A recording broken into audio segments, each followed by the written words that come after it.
গদাই লস্করি চাল বাগধারাটির অর্থ কি? আলসেমি। গা করা দ্বারা নিচের কোনটি বোঝায়? গা করা দ্বারা বোঝায় উদ্যোগী হওয়া। গা লাগা এর অর্থ কোনটি?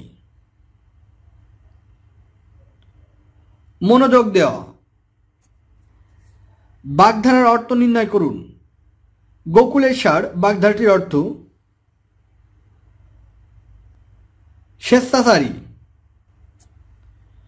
গাছ পাথর বাগধারাটির অর্থ কি? হিসাব নিকাশ। গড্ডলিকা প্রবাহ বাগধারাটির অর্থ কি? অপরের অন্ধ অনুকরণ। গড্ডলিকা প্রবাহ কথাটির অর্থ কি? গড্ডলিকা প্রবাহ কথাটির অর্থ হচ্ছে অন্ধ অনুকরণ। আর এই গড্ডলিকার প্রবাহর গড্ডল শব্দের অর্থ হচ্ছে ভেড়া। 43তম বিশেষে আসছিল। গণেশ উল্টানো বাগধারাটির সঠিক অর্থ কোনটি? মানে উঠে যাওয়া। গোপ খেজুরে কোন অর্থে প্রয়োগ করা হয়েছে? 13তম বিশেষে আসছিল। সো গোপ খেজুরে এর অর্থ হচ্ছে নিতান্ত অলস অর্থে ব্যবহার করা হয়। নিচের কোনটি অন্যগুলো থেকে ভিন্নাত্মক? দা কুমড়ো, সাপে নেউলে, অহিনকুল মানে শত্রুতা, কিন্তু গোপ খেজুরে মানে হচ্ছে অলস। তো এটা হচ্ছে ভিন্ন। কোন বাগধারাটির অর্থ নিতান্তই অলস? গোপ খেজুরে অর্থ হচ্ছে নিতান্তই অলস। নিচের কোনটি সমার্থক নয়? দেখেন, আট কপালে মানে হতভাগ্য, ইঁদুর কপালে মানে মন্দভাগ্য, অকাল কুষ্মাণ্ড মানে অপদার্থ, আমরা কাঠের ঢেকি মানে অপদার্থ, ঢাকের কাঠি ক্ষয়ের খা তোষামতকারী। সো গোপ খেজুরে মানে অলস, আর কাঁচা ঢিলা মানে অসাবধানতা। সো অ্যান্সারটা হবে গোপ খেজুরে এবং কাঁচা ঢিলা।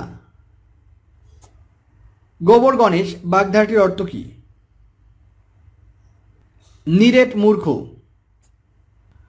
গোবরে পদ্মফুল বাগধারা দিয়ে সর্বাপেক্ষা গ্রহণযোগ্য বাক্য কোনটি? 4টি অপশন দেখতে পাচ্ছেন। সো দিনমজুর আব্দুলের ছেলে পরীক্ষায় প্রথম হয়েছে একেবারে গোবরে পদ্মফুল। অর্থাৎ এই গোবরে পদ্মফুল দ্বারা বোঝানো হচ্ছে মানে নিকৃষ্ট জায়গায় উৎকৃষ্ট কিছু উৎপাদন বা হওয়া। যার অনেক বুদ্ধি আছে তাকে বাগধারা দিয়ে প্রকাশ করলে কি দাঁড়ায়? অর্থাৎ গভীর জলের মাছ মানে যার অনেক বুদ্ধি আছে। গরমা গরম এর অর্থ কি? অর্থাৎ টাটকা। গৌরচন্দ্রিকা বাগধারাটির অর্থ কি? ভূমিকা। কোন বাগধারা দ্বারা ভনিতা বোঝানো হয়েছে? গৌরচন্দ্রিকা দ্বারা ভনিতা বোঝানো হয়েছে। গৌরীদান বলতে বোঝায় বাল্য বিবাহ। গুরুত্ব দেওয়া অর্থে কোন বাগধারাটি ব্যবহৃত হয়? গায়ে মাখা দ্বারা গুরুত্ব দেওয়া কোনো কিছু বোঝানো হয়। অর্থাৎ সে যদি কোনো কিছু গায়ে মাখে তাহলে সে বুঝতে হবে সেটা গুরুত্ব দিচ্ছে। গলায় গামছা দেওয়া বাগধারাটির অর্থ কি? অপমান করা।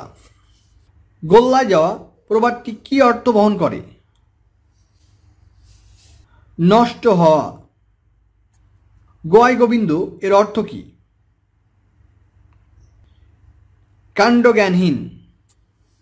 গায়ে ফু দিয়ে বেড়ানো বাগধারাটির অর্থ কি? অর্থাৎ কোনো দায়িত্ব গ্রহণ না করাকে গায়ে ফু দিয়ে বেড়ানো অর্থে ব্যবহার করা হয়। গুড়ে বালি কথাটির অর্থ আশায় নৈরাশ্য। গোড়ায় গলদ বলতে কি বোঝায়? গোড়ায় গলদ বলতে বোঝায় শুরুতেই ভুল। ঘুঘু চড়ানো বাগধারাটির অর্থ কি? ঘুঘু চড়ানো বাগধারাটির অর্থ হচ্ছে সর্বনাশ করা। কোন বাগধারায় পরিবর্তন সঙ্গ ভুলের উদাহরণ? 4টি অপশন দেখতে পাচ্ছেন। সো পরিবর্তন সঙ্গ ভুলের উদাহরণ হচ্ছে ঘটকের ডিম। ঘণ্টা গরুর অর্থ কি? অকর্মণ্য লোক। ঘাটের মরা বাগধারাটির অর্থ কি? অতি বৃদ্ধ।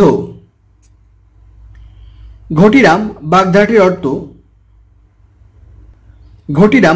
অর্থ হচ্ছে অপদার্থ। ঘোড়ার কামড় বাগধারাটির অর্থ কোনটি? ঘোড়ার কামড় মানে হচ্ছে দৃঢ়পণ অর্থাৎ শক্তপণ করা।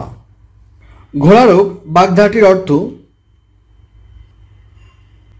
সাধ্যের অতিরিক্ত স্বাদ অর্থাৎ সাধ্যের অতীত স্বাদ বা অতিরিক্ত স্বাদ। ঘোড়ার কামড় অর্থ দৃঢ় লোক। তো এই ছিল আজকের মতো। তো যারা নতুন এখনো আমাদের চ্যানেলটি সাবস্ক্রাইব করেনি তারা অবশ্যই আমাদের চ্যানেলটি সাবস্ক্রাইব করে আমাদেরকে উৎসাহিত করবেন। সবাই ভালো থাকবেন, ধন্যবাদ, আসসালামু আলাইকুম।